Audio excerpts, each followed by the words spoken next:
안녕하세요. 클로바 더빙으로 목소리를 준비해봤어요. 이퀄리브리엄이라는 영화가 있어요.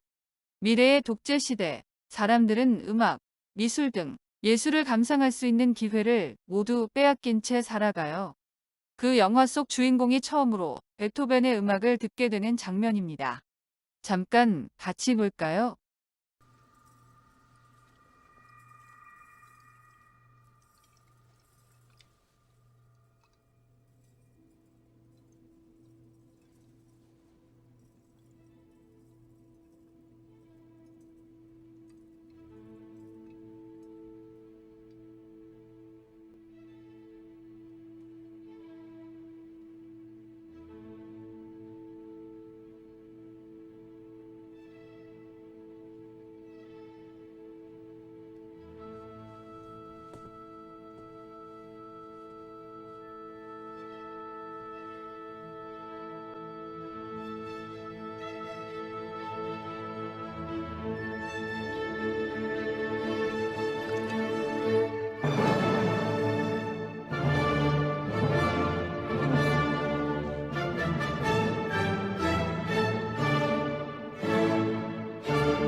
청각장애인의 경우 인공와우, 즉 인공달팽이관 수술을 받아도 정확한 음을 파악하기 어려워 노래를 부르기가 쉽지 않았는데요. 국내 연구진이 소리의 음을 촉각으로 변환시켜 표현하는 기술을 개발해서 청각장애인도 노래를 부를 수 있는 방안을 고안했습니다. 이호진 기자입니다. 소리가 나자 장갑에서 진동이 울립니다. 각 소리마다 진동이 울리는 위치가 달라집니다. 간단한 촉각을 통해서 소리의 높낮이를 청각장애인이 느낄 수 있게 만들었고 또 그걸 통해서 자기의 목소리의 높낮이를 조절할 수 있게 한 것이 가장 한국전자통신연구원에서 개발한 촉각 피치 시스템입니다. 소리의 주파수를 분석해 각 음별로 주파수를 진동으로 변환시켰습니다. 청각장애인의 경우 인공 와우 수술을 해도 소리를 듣고 말할 수는 있지만 음을 구분하긴 쉽지 않았습니다. 하지만 이 기술을 활용하면 자신의 소리의 음계를 구분하고 다른 노랫소리도 구분이 가능해 청각장애인이 노래를 부를 수도 있습니다. 이 계기로 내가 음악이 들으면서 노래 부르는 거예요. 뭔가 전에 비해서 지금 더 흥미롭고 즐거운 그런 느낌이 처음이었던 것 같습니다. 이 기술을 활용하면 청각장애인들도 음악 교육과 음악을 즐기는 것이 가능해질 것이라는 전망입니다. 아니라 피부를 통해서 소리를 느껴보면서 마치 음악적인 요소를 감정적으로 체험해 볼 수 있다고 하는 것은 새로운 차원의 경험을 열어주는 연합뉴스TV 이호진입니다.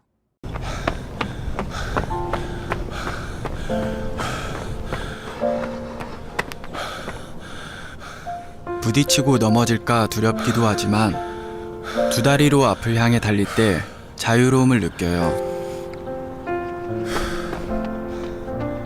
저는 시각장애인 마라토너 한동호입니다. 시력을 잃고 난 후부터 달리는 걸 좋아하게 됐어요. 잡다한 생각, 주변 시선은 잊고 달리는 길에만 집중하면 되니까. 운동의 다른 것에는 관심도 없어요.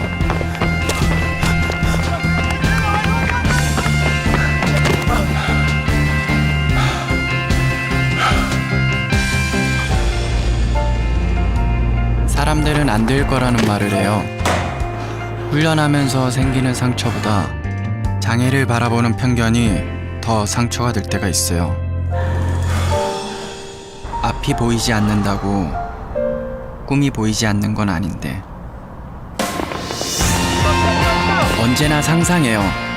가이드러너 없이 두 팔을 들고 자유롭게 결승선을 통과하는 제 모습을. 동호 씨의 꿈은 가이드러너 없이 국제 마라톤 대회에서 완주를 하는 것. 그래서 웰컴저축은행은 시각장애인 마라토너 동호 씨의 꿈을 위해 음성공학자, 자율주행 전문가들과 함께 꿈테크 프로젝트를 시작합니다.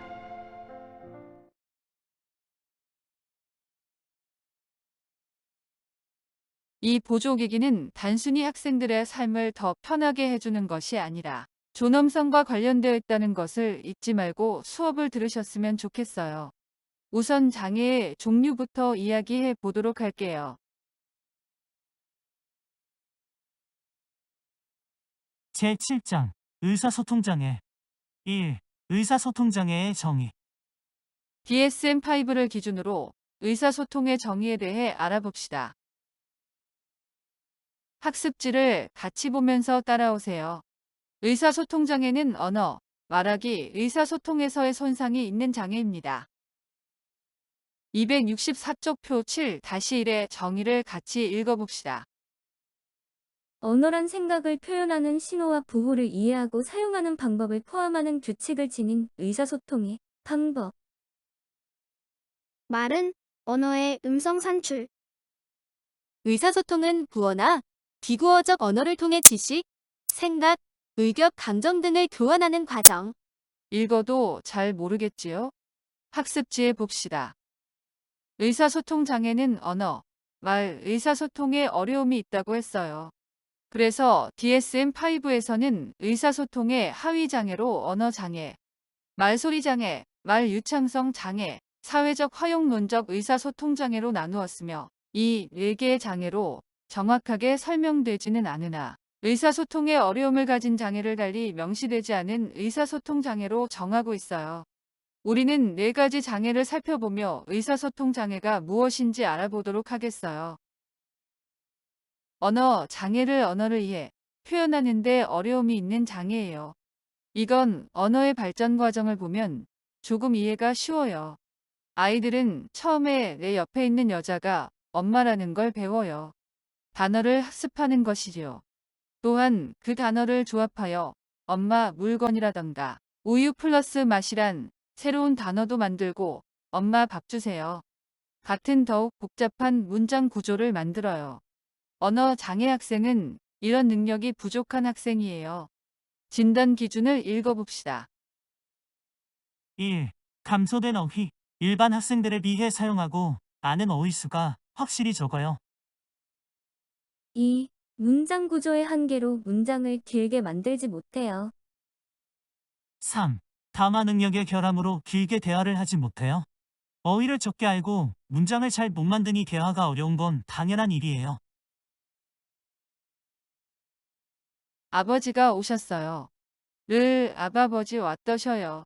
라고 말하는 학생이 있어요. 말소리 장애는 이렇게 말이 출력될 때 첨가, 대치 등 말실수가 지속되는 조음 장애와 성대나 후두 등의 손상으로 듣기 거북한 소리를 내는 음성 장애를 포함하는 말이에요. 진단 기준을 읽어볼게요. 말소리 내기에 지속적인 어려움이 있으며 이는 언어 명료도를 방해하거나 전달적인 언어적 의사소통을 막음. 이것은 뇌성마비나 구개열 등에 의한 것이 아님. 차일드후드 유년기에 안세트 나타나는 유창성 장애 혹은 말 더듬이는 말의 속도와 흐름에 어려움이 있어요. 진단 기준을 같이 읽어봅시다. 1. 아빠와 같이 및 음절의 반복. 2. 아빠와 같이 단어와 자음을 길게 소리내기. 3. 학교와 같이 단어의 깨짐. 4. 학교, 재미음, 있어, 와 같이 소리나 침묵으로 인해 말이 막힘. 5. 국자를 그거, 음식 국물 퍼는 것으로 말하는 것처럼 우회적으로 말하기. 6. 긴장 등으로 인해 과도하게 힘주어 말하기. 7. 책을 펴세요. 와 같이 단음절의 전체 단어를 반복이 진단 기준에 들어가요. 여기서 꼭 알아야 하는 것은 이러한 장애가 불안을 일으킨다는 것이다. 또한 이때 말하는 초기 발달은 7세 이전이며 60% 이상이 16세 이전에 회복된다. 사회적 화용론적 장애는 자폐와도 연결되어 있습니다. 자폐범 주성장애는 사회적 의사소통과 반복 제한적인 행동 특성을 갖고 있습니다. 이때 반복 제한적인 행동 특성은 어려움이 없고 사회적 의사소통에만 어려움이 있으면 사회적 의사소통 장애로 진단된다고 했었는데, 그 사회적 의사소통 장애가 바로 이 사회적 화용론적 의사소통 장애입니다. 보통 사회적 의사소통 혹은 화용론적 의사소통 장애라고 하며 DSM-5에서 새롭게 등장한 장애입니다. 자폐범 주성장애의 특징을 생각하며 진단 기준을 읽어봅시다. 1. 사회적 맥락에 적절한 방식으로 인사하고 사회적 사용에서 지속적인 어려움. 2. 운동장과 교실에서 다른 형식으로 말하기, 성인과 아동에게 다른 방식으로 말하기, 매우 형식적인 언어의 사용을 피하기처럼 맥락이나 듣는 사람의 필요에 맞추어 의사소통 방법을 바꾸는 능력의 결함. 3. 대화에서 차를 지키기, 잘못 알아들었을 때 고쳐서 말하기, 상호작용을 조절하기 위해 언어적 신호 및 비언어적 신호를 사용하기 등과 같이 언어와 이야기하기의 규칙을 따르는 데 어려움. 4. 명백하게 진술되지 않은 것과 언어의 비문자적이거나 모호한 의미를 이해하는 데서의 어려움.